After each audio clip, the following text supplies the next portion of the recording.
Hey, it's Dr. Robert. I'm out on the streets of Philadelphia, and this is the record store that I most prefer to frequent in Philadelphia. It is called Long in the Tooth. So I'm about to go in the Long in the Tooth record store here in Philly. Let's see what we find. So this is the interior of Long in the Tooth, and like all good record stores, they have a really amazing collection of new arrivals, and that was kind of my undoing tonight, I will say, financially, but I'm not full of regret. In fact, I'm only full of enjoyment at the finds I made here, and I'll show you those a little later. But I think you get the idea looking at something like that. Relaxing with Miles Davis. That is an original Prestige pressing of that record. Here's another Charlie Parker on Clef Records, a very early pressing. And there you go, Africa Brass, John Coltrane Quartet. So, and these are just examples. I'm not having to struggle to find examples like that. There's another one, Driving Will by Little Junior Parker. So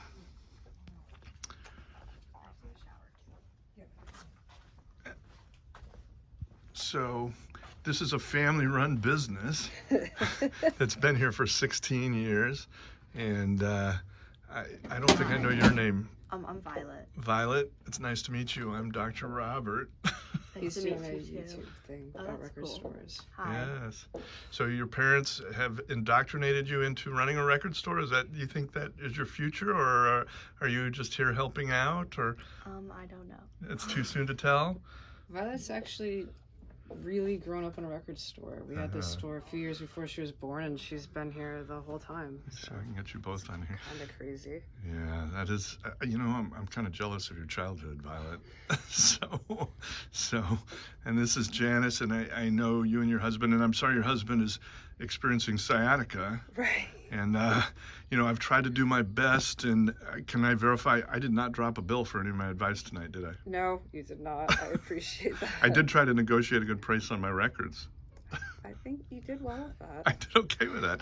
But that was independent of the medical advice I gave, and, I think that's a good foundation for friendship going forward. It seems like a match made in heaven, a record store and a back doctor. Yeah, well, there you go. I don't know. I'm not sure that's, I don't know. But, yeah, it's, yeah, I don't know what to say to that. But I will say you guys run, I think, reputedly the best record store in Philadelphia. Certainly one of the best record stores in Philadelphia. Thank you. Yeah, and I will say, not only did you come up at the top of my list when I Googled you and 5 stars, but when I was walking around, there was a crowd of other record collectors that were saying this is the best record store in Philadelphia. That's nice to hear. I try not to look at the Google reviews because they upset me, so it's nice to hear that. Yeah, well, I will be back, I'll tell you, and I really, today was like, definitely I overspent, but I gotta say, I found some records I have been looking for a long time. You got some heat in there for sure. Yeah, definitely. Yeah. It was that kind of day.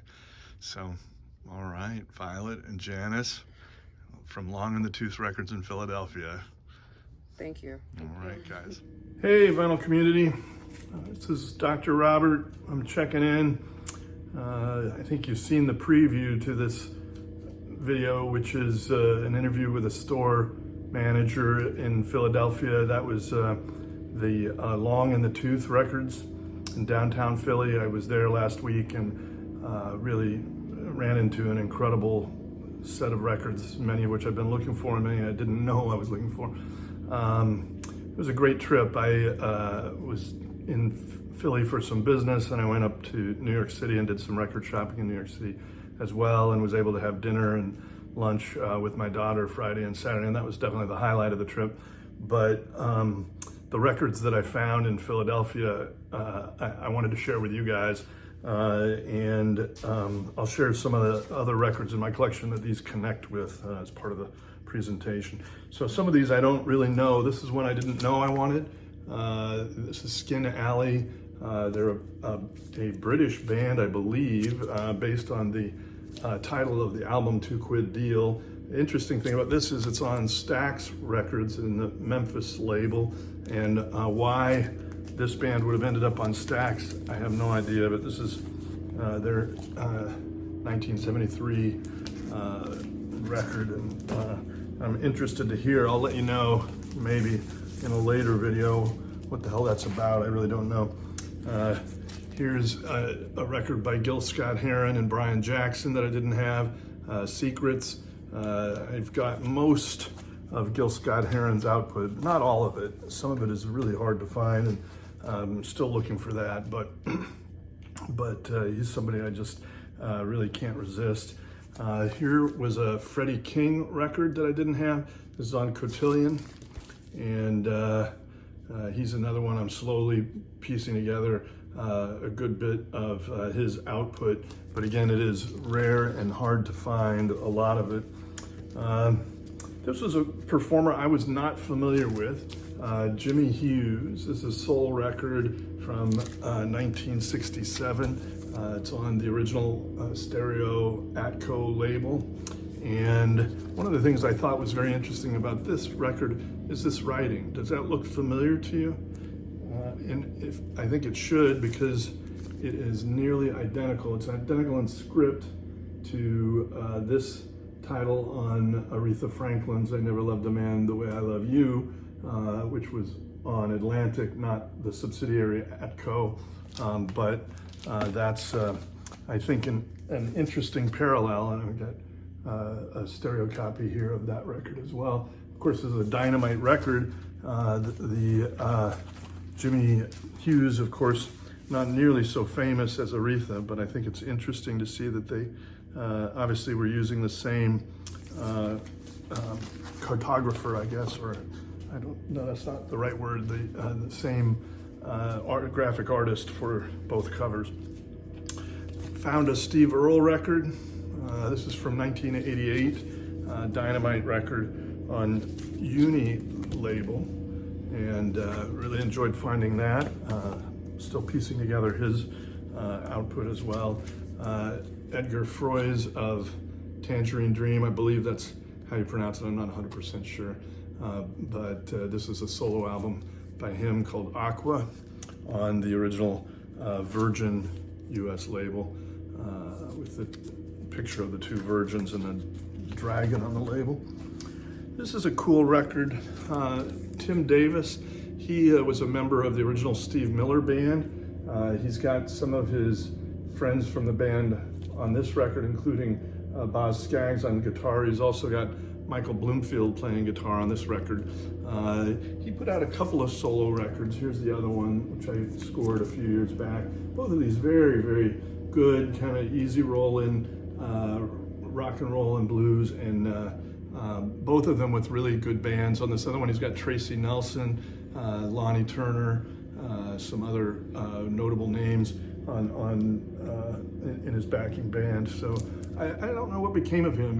I think he died young, and I'm not sure the circumstances, but good performer and not really very well described or recognized. This was a huge find. Dr. John Remedies. I have been looking for this. This really is almost the last Dr. John record that was lacking from my collection. It's on Atco, the yellow label original, and just a fantastic record. And really, in a way, I think Dr. John is certainly the most notable and maybe the only sort of psychedelic act to come out of New Orleans, certainly the most well-known. And his first 3 records, and this is really to me a trilogy. This one was the first, which came out in '68, and includes Gree Gree, Gumbo Ya Ya, and Mama Roo, and Jump Sturdy, and then Walk on Gilded Splinters, some very famous songs. And then the third was this record that came out in 1969, Babylon, and this is on the yellow label as its original pressing too. So these three together really start to define, and this was 1970, really set his career on a great trajectory. And of course he's continued and is just such a dedicated musician. And he worked in the industry before these, but came up with his character and then was able to put that out under his own name. And they just are, I think, as I said, really remarkable. This is a cool record. This is Slim's got his thing going on, Sunnyland Slim. And what I liked about this is the packaging a little bit. This is on World Pacific Records. This came out in 1969. And you can see it's got this heading, the Blues Makers. And I have several others. I'll show just one, but I have several other records within that series or from that series. And some of these are with really incredible bands. In fact, this one has, it has Luther Johnson on it, but it's also got Muddy Waters on it as one of the guitar players. So it is a tight blues band, and Otis Spann is on here. Really interesting records, and so I was delighted to find Sunnyland Slim, another of that series, and one that I didn't have. Now, a few other sort of unusual findings. This was a Merle Saunders record. It was well after the pressings that he made with Jerry Garcia, and Jerry Garcia isn't on this record, but this came out in '79. It's a direct-to-disc, crystal clear records pressing, which are high quality for that time, and really nicely put together record. Here's one that I thought was cool. This is a band I was also unfamiliar with, Bobby Taylor and the Vancouvers. They were on one of the Motown subsidiaries, the Gordy label. And of course, Motown had so many acts break through that are so well known, but they also had a number that really kind of came and went and never gained much notoriety. And I would say this is probably that band. It's interesting, or fits that description. Interesting that it is a biracial band from 1965. So a little bit of an unusual makeup for that era. And it was just in very nice shape. It's actually still in the shrink wrap, or was, and the LP is in very nice shape. This is another cool record, Bill Evans. I'll buy almost anything that of his that's in nice shape, and this was in very nice shape. This is from 1969 on the Verve label with a quartet, and I'm looking forward to being able to play that. These are all, I've gotten them all cataloged and removed the price stickers and cleaned them on the grass cleaner. I think hopefully everyone knows that's my protocol. So the last piece is to play them all and listen to them all, and I'm going to be doing that sooner rather than later. So this is Charles Musselwhite, another kind of a fill in a slot in my collection of his stuff. This is on the Arhoolie label out of Berkeley. They are well known as kind of purveyors of blues and true American music, and usually by acts that don't garner enough attention for the major labels. And they also run a record store called Down Home Records up in North Bay, north of Berkeley. I think in Albany maybe, or I'm not sure what town, but good record, good performer. This guy, I'll buy anything I can find with his name on it. This is an interesting record that I've been kind of looking for a while. This is Chris Christopherson's first record on Monument, and it's just titled Christopherson. The record has me and Bobby McGee on it, and when that became a hit, it was retitled me and Bobby McGee, but this is the original pressing before that happened, with the original cover, the original title, and really a rare find. And then this record also was very reasonably priced. This is Philippe Lenoir, one of his solo albums. He only has a few that are actual solo albums. Here's another. This is Solo in Soho, and predates this by a couple of years, but nice record to find, and I was pleased to find that one in Long in the Tooth Records in Philadelphia. And now, finally, wrapping up with the three heaviest hitters, I found two really remarkable Horace Silver records on Blue Note. And these are the original 63rd Avenue pressings or labels, RVG pressings, really in remarkable condition. Not perfect, but really very, very nice. This one, horoscope, a bit nicer than the other one, finger popping with Horace Silver, but just nearly impossible to find in any condition, and so I was delighted to find those. It joins this original Blue Note with the same label. This was Blowing the Blues Away from 1959, also on the 63rd Avenue label, and West 63rd label. And finally, this is another Horace Silver. So I really am only kind of starting to wade in on his stuff. Just these four pressings, but all right now on the Blue Note label, all in very nice condition, and all on the original labels on which they were issued. That one was a little later, like 1969. And then finally, the creme de la creme, this record, very early Miracles record on Tamla Records, the original white Tamla label, and the front cover stipulates this was produced by Berry Gordy. I've been reading a biography of Motown that is really just a fascinating read, and I'd recommend that to anybody who's interested in the history, not just of Motown, but of recorded music and vinyl. And the Miracles were one of the first acts to hit it big at Motown, and the relationship between Berry Gordy and